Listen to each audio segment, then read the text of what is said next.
آج میں آپ کو ایک ایسا زبردست درود پاک بتانے جا رہا ہوں جس کی خاص بات یہ ہے کہ جو بندہ اس درود پاک کو کثرت کے ساتھ اور توجہ کے ساتھ پڑھتا ہے اسے قوم حضور نبی کریم رؤوف الرحیم صلی اللہ علیہ وآلہ وسلم کی زیارت نصیب ہوتی ہے۔ سبحان اللہ، آپ نے ثواب کی نیت سے اس مختصر کلپ کو شیئر بھی کرنا ہے اور مکمل سننا ہے۔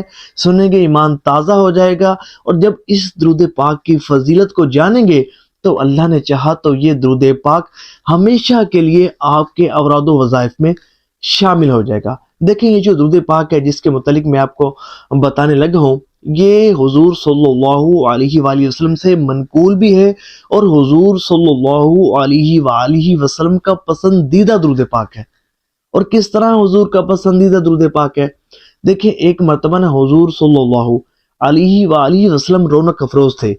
آپ کے ساتھ سیدنا صدیق اکبر رضی اللہ تعالی عنہ بھی موجود تھے اور دیگر صحابہ کرام علیہم الرضوان بھی موجود تھے۔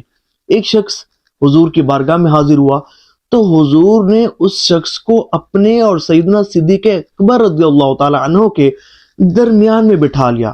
تو جب وہ شخص چلا گیا تو صحابہ کرام علیہم الرضوان بڑا تعجب ہوا، حضور کی بارگاہ میں حاضر ہوئے اور عرض کی، یا رسول اللہ صلی اللہ علیہ وآلہ وسلم، یہ کون ذی مرتبہ تھا؟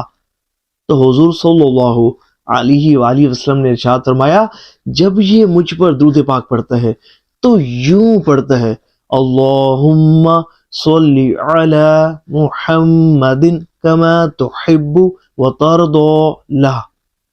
یہ وہ مبارک درود پاک ہے، اگر آپ توجہ کے ساتھ اور کثرت کے ساتھ اور حضور کی محبت میں ڈوب کر اس درود پاک کو پڑھیں گے تو بہت جلد آپ کو حضور صلی اللہ علیہ وآلہ وسلم کی زیارت نصیب ہوگی۔